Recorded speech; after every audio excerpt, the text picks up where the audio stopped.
Assalamualaikum. So kita akan bentangkan kita punya video dan korang akan saksikan kita orang punya lakonan daripada kawan-kawan saya. So yeah, let's go.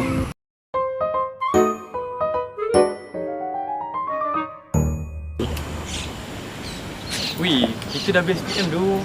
Serius tak? Ya duk. Tak sangka duk akhirnya kita daripada darjah 1 sampai sekarang baru tercapai. Kau apa plan PM ni? Aku rasa nak pergi pulau lah, nak ikut tak? Pulau? Pulau apa tu? Pulau Tioman dengan Pulau Redang. Pulau Redang? Serius ada like Korea lah. Ya, Korea.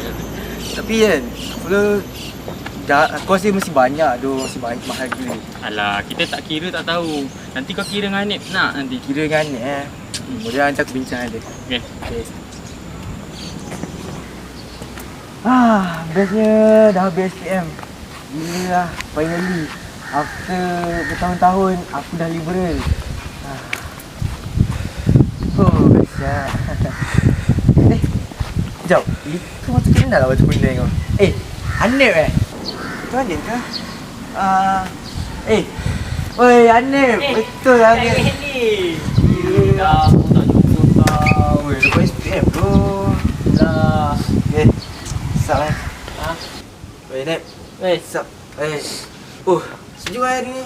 Tu lah. Kau lepas SPM apa cerita? Aku macam tu je lah, duduk rumah, tak buat apa-apa. Ni, aku dengan Arman ada plan boy ni. Kau ingat lagi Pulau Redang dengan Pulau Tioman? Kita tengah compare nak pergi Pulau Redang ke Tioman. Kau rasa macam mana? Ui, Pulau Redang dengan Pulau Tioman. Oh, best tu. Kan? Tak ke jauh? Alah, dia jauh tu boleh kira. Relax je.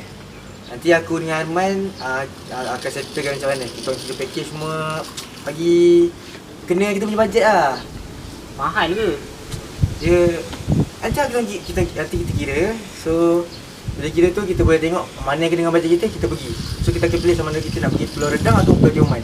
Kau macam nak join? Boleh kalau gitu.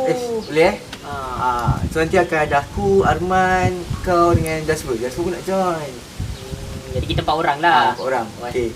So macam mana? On. Okey, mantap. Baik, sekarang kita akan mengira di mana yang lebih berbaloi untuk bercuti di antara pulau tersebut. Selain itu, ini adalah perwakilan kami, anggaran kos and harga bags and package tambahan di berapa liter untuk pergi dan balik, harga minyak semasa bagi K. Seterusnya, kita akan terus mengira kos untuk Pulau Redang. Ini adalah harga bags, package tambahan dan petrol per liter yang diperlukan dan formula untuk mengira anggaran kos iaitu U bersamaan N tambah M tambah PK. Menggunakan formula tadi, ini adalah anggaran kos bagi Pulau Redang iaitu RM778. Seterusnya, kita akan mengira kos Pulau Tioman.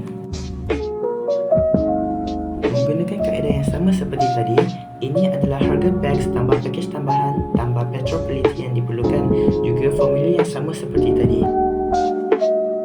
Setelah menggunakan kaedah yang sama, bagi Pulau Tioman harganya ialah RM749. Bahan berikut adalah kelebihan-kelebihan di Pulau Redang dan di Pulau Tioman. Contohnya, tempat pure pula untuk aktiviti snorkeling dan menyelam dan suasana yang tenang dan damai. Setelah membandingkan kedua-dua pulau tersebut, kami memilih Pulau Tioman kerana lebih berbaloi dan lebih bagus. Itu sahaja daripada kami. Terima kasih.